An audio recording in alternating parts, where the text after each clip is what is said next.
Bonjour, moi c'est Christine Pondy, bienvenue sur ma chaîne. Toujours dans le cadre de Campus France, aujourd'hui j'aimerais vous parler qu'est-ce qu'il faut faire après votre entretien juste après le générique.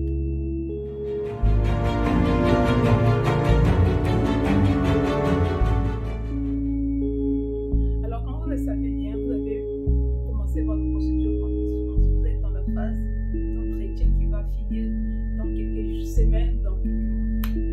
Après l'entretien, qu'est-ce qu'il faut faire? Mais tout simplement attendre et d'être patient. Attendre, ce n'est pas dire croiser les bras, rester à la maison sans rien faire.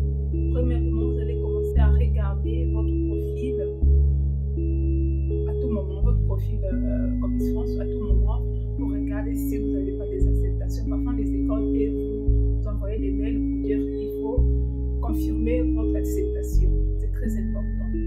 Deuxièmement, pour les gens qui fréquentent, continuez d'aller à l'école parce que c'est très important. Si vous n'allez pas laisser vos études parce que vous êtes en attente des acceptations, c'est très important. Au cas où si vous n'avez pas l'acceptation, vous n'avez pas perdu votre année inutilement. Il faut continuer toujours à regarder. Pardon, excusez-moi, il faut toujours continuer de faire vos études pour des gens qui ne fréquentent pas.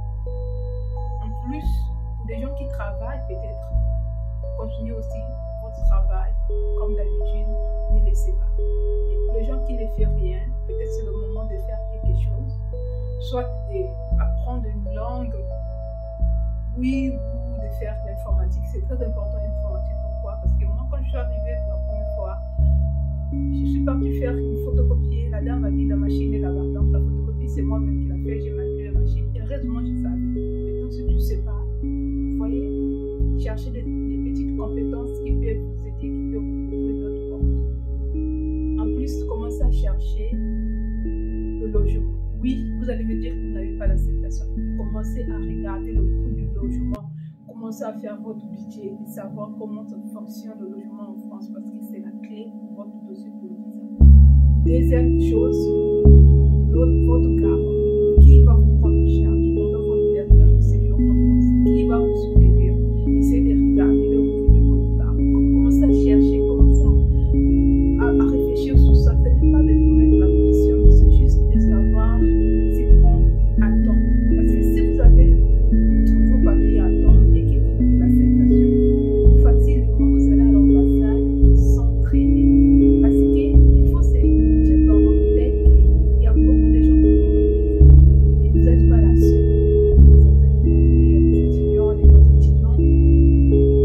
Et on ne vous dit pas la vérité des places parce qu'il y a des quotas. On ne prend pas chaque année comme ça là, voilà. Ils ont des quotas. Et donc, c'est très important de passer à l'ambassade à temps.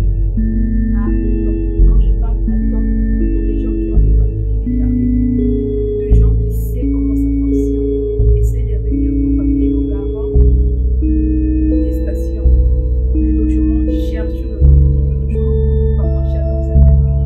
Mais si vous prenez le temps de faire vos recherches, même si vous avez des gens sur place, essayez de vous renseigner, essayez de regarder les distances, essayez de comprendre la vie, comment ça fonctionne, la vie étudiante. La vie étudiante en France, c'est très important. En plus, votre garant, essayez de comprendre votre garant s'il réside en France. Là, il faut savoir qu'on va vous demander la vie des positions.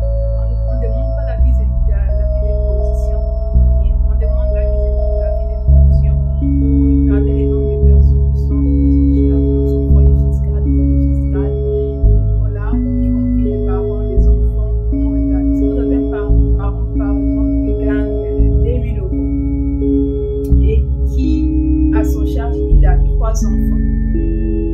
3 enfants et sa femme, et lui, ça fait 5.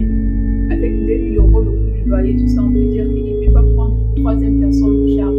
Il ne peut pas souvenir aux besoins d'une 3e personne qui vient pour étudier. Surtout si la personne est déjà adulte à partir de 25 ans et plus. On se pose 1000 questions. Et ça, c'est très important, des petits éléments pour éviter des erreurs pour votre demande de visa. J'ai fait une vidéo pour le logement et pour, je sais pas, oui, pour le logement. Allez-y regarder, je vais vous le mettre par là. Allez-y regarder. Le logement, c'est très important. Ensuite, ne restez pas à la maison sans rien faire. C'est très important de continuer votre vie comme d'habitude, de ne pas laisser les bras, de ne pas rester sans rien faire. C'est très important de continuer d'avancer. Si vous n'avez pas l'acceptation cette année, attendez l'année prochaine. Reprenez à faire la même chose. Si c'est vraiment quelque chose qui vous tient à cœur, restez constant et flexible. Personne ne peut faire votre vie une miracle sans que vous-même vous impliquez à ce que vous êtes en train de faire. L'implication est très importante. Et savoir être positif, même si votre entretien a mal passé, être positif, ça va aller, tout ira bien. Mais ne soyez pas dans l'inquiétude, dans l'incertitude parce que tu as mal répondu à une question ou parce que peut-être tu étais stressé. Non, soyez toujours positif, peu importe ce que vous êtes en train de faire. Bon, c'était tout pour aujourd'hui. N'hésitez pas à commenter la vidéo, de vous abonner. Vous êtes nombreux en train de me suivre, mais d'autres ne sont pas abonnés plutôt. Pour soutenir la chaîne, n'hésitez pas à vous abonner, c'est très important pour moi. À plus, je vous souhaite les meilleurs vœux pour la nouvelle année qui commence. Je vous souhaite la bienveillance et restez focus sur vous-même.